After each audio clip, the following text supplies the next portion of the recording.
Apakah benar Masjidil Haram berubah menjadi gereja? Belakangan ini beredar video manipulatif yang membuat umat Islam panik dan marah.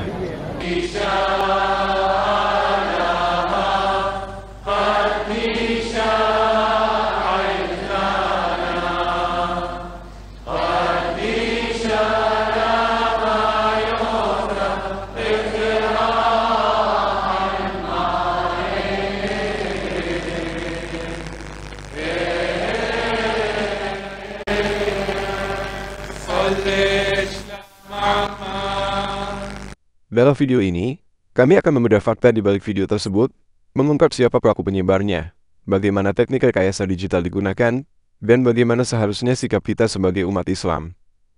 Jangan terburu-buru percaya. Islam mengajarkan kita untuk selalu tabayun dan memastikan kebenaran sebelum menyebarkan informasi. Mari kita lawan fitnah digital dengan ilmu, data, dan akhlak mulia. Simak selengkapnya dan sebarkan kebenaran ini. Assalamualaikum warahmatullahi wabarakatuh, saudaraku seiman. Apakah kalian sempat melihat video menggemparkan yang mengklaim bahwa Masjidil Haram kini berubah menjadi gereja? Video ini menyebar luas, membuat banyak orang panik dan marah. Tapi, benarkah itu kenyataan? Ataukah ini hanya rekayasa digital untuk memanfaatkan emosi kita di dunia maya? Biar sekarang, satu klik share bisa menjadikan kita bagian dari penyebar kebohongan.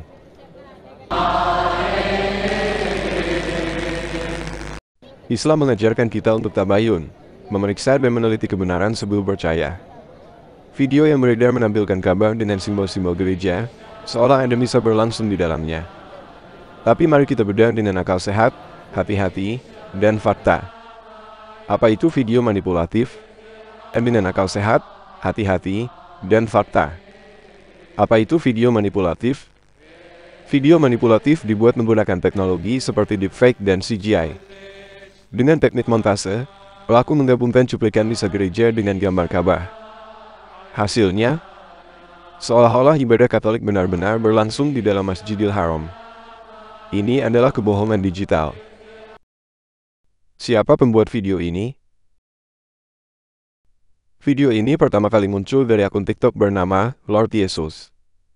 Bukan akun resmi lembaga keagamaan. Bukan pula sumber berita kredibel. Ini murni upaya provokasi, mencari viralitas, bahkan mungkin adu domba lintas agama. Apa tujuan mereka? Ada banyak motif di balik video hoax. Ingin viral, mencari uang dari AdSense, menyulut emosi umat beragama, memecah belah persaudaraan umat manusia. Mereka tahu, menyentuh Masjidil Haram memainkan emosi miliaran umat Islam. Namun, reaksi emosional tanpa tabayun justru menguntungkan mereka. Setiap share tanpa cek fakta kita ikut menyebarkan fitnah. Bagaimana sikap kita sebagai umat Islam? Allah berfirman dalam Al-Hujurat ayat 6. Wahai orang-orang yang beriman, jika datang kepada kalian orang fasik membawa berita, maka periksalah dengan teliti. Lawan fitnah dengan ilmu, data, akhlak, klarifikasi tenang, bukan kemarahan. Jadilah umat yang cerdas digital, bukan umat yang gampang diperalat. Ulama dari Timur Tengah dan Asia Tenggara telah mengklarifikasi. Masjidil Haram tetap teguh sebagai kiblat umat Islam. Tidak ada misa.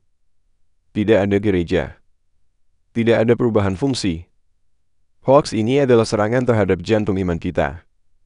Tapi ketahuilah, Ka'bah akan tetap berdiri kokoh dijaga Allah sampai akhir zaman. Tidak ada video murahan yang bisa menggoyahkan keimanan kita. Jangan mudah percaya. Jangan cepat menyebar. Setiap fitnah adalah bara, dan kita adalah air pemadamnya, jika kita bergerak bersama. Saatnya bersuara. Saatnya bangkit. Saatnya menunjukkan bahwa umat Islam adalah penjaga risalah kebenaran. Akal sehat adalah kunci. Lawan fitnah dengan ilmu. Jawab kebencian dengan kejelasan. Hancurkan hoaks dengan keberanian.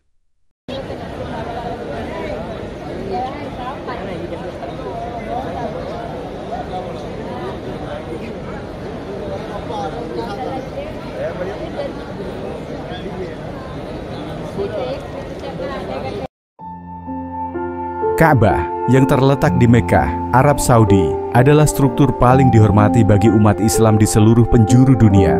Selain menjadi simbol religius, Ka'bah juga merupakan pusat spiritual yang menjadi arah kiblat dalam pelaksanaan sholat. Sejarahnya yang panjang dan bernilai syarat makna mencakup berbagai periode, mulai dari zaman Nabi Adam hingga masa Nabi Muhammad SAW. Asal-usul Ka'bah. Menurut tradisi Islam, pembangunan Ka'bah pertama kali dilakukan oleh Nabi Adam atas perintah Allah. Tempat ini didirikan sebagai pusat ibadah kepada Allah dan menjadi simbol kesucian bagi umat manusia. Namun, seiring berjalannya waktu, Ka'bah mengalami kerusakan dan kehilangan fungsi utamanya, hingga umat manusia mulai melupakan tujuan awal keberadaannya. Ka'bah pada zaman Nabi Ibrahim. Setelah sekian lama, Allah mengutus Nabi Ibrahim untuk memperbaiki Ka'bah dan meluruskan kembali ajaran Tauhid. Nabi Ibrahim bersama putranya, Nabi Ismail, diberi tugas untuk membangun ulang Ka'bah di lokasi yang sama. Keduanya bekerja secara langsung, membangun struktur tersebut dengan batu-batu yang tersedia di sekitarnya. Dalam Al-Quran, Surat Al-Baqarah ayat 127, Allah mengabadikan momen ini. Dan, ingatlah, ketika Ibrahim dan Ismail sedang membangun dasar-dasar Ka'bah, mereka berdoa, "Ya Tuhan kami, terimalah dari kami pembangunan Ka'bah ini. Sesungguhnya Engkau Maha Mendengar lagi Maha Mengetahui."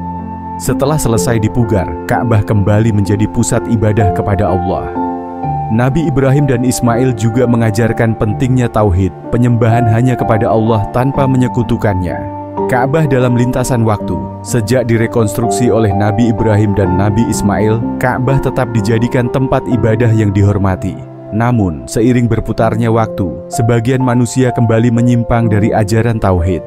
Pada masa jahiliyah, sebelum kedatangan Nabi Muhammad SAW, Ka'bah dikelilingi oleh banyak patung berhala yang disembah oleh berbagai suku Arab.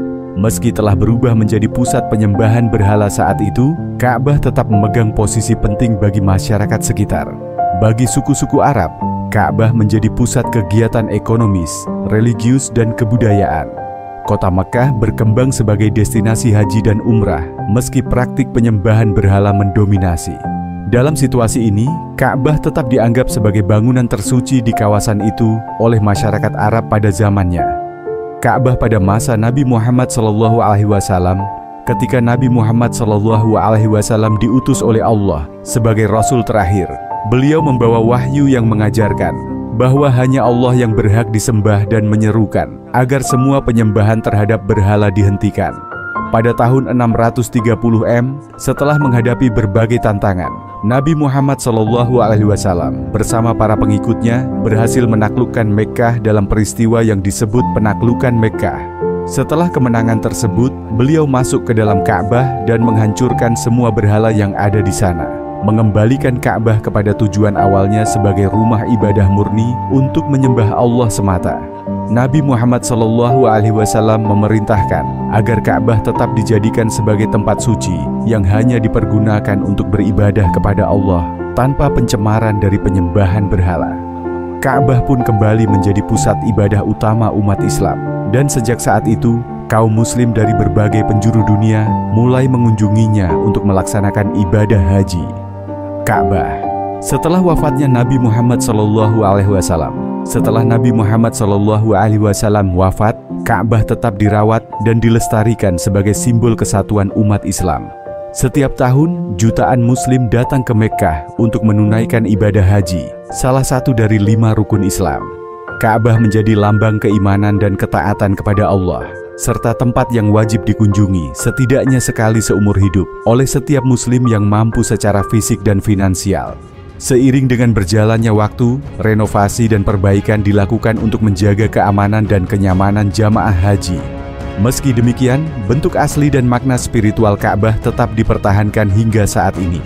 Makna Ka'bah bagi umat Islam, Ka'bah memiliki makna yang mendalam. Selain menjadi fokus kiblat dalam setiap sholat, Ka'bah juga menjadi simbol persatuan Islam di seluruh dunia, di mana tidak ada perbedaan berdasarkan warna kulit, suku, atau status sosial. Semua umat Islam berdiri sejajar di hadapan Ka'bah sebagai sesama hamba Allah. Ka'bah juga mengandung nilai sejarah besar, mengingatkan umat Islam pada perjuangan Nabi Ibrahim dan Nabi Muhammad SAW dalam menegakkan ajaran tauhid. Tempat ini menjadi saksi bisu atas perjalanan panjang umat manusia dalam mencari kebenaran dan mendekatkan diri kepada Allah. Ka'bah tidak hanya sekadar bangunan fisik, tetapi juga simbol spiritual yang menyatukan umat Islam dalam ibadah dan kehidupan beragama. Salam akal sehat. Wassalamualaikum warahmatullahi wabarakatuh.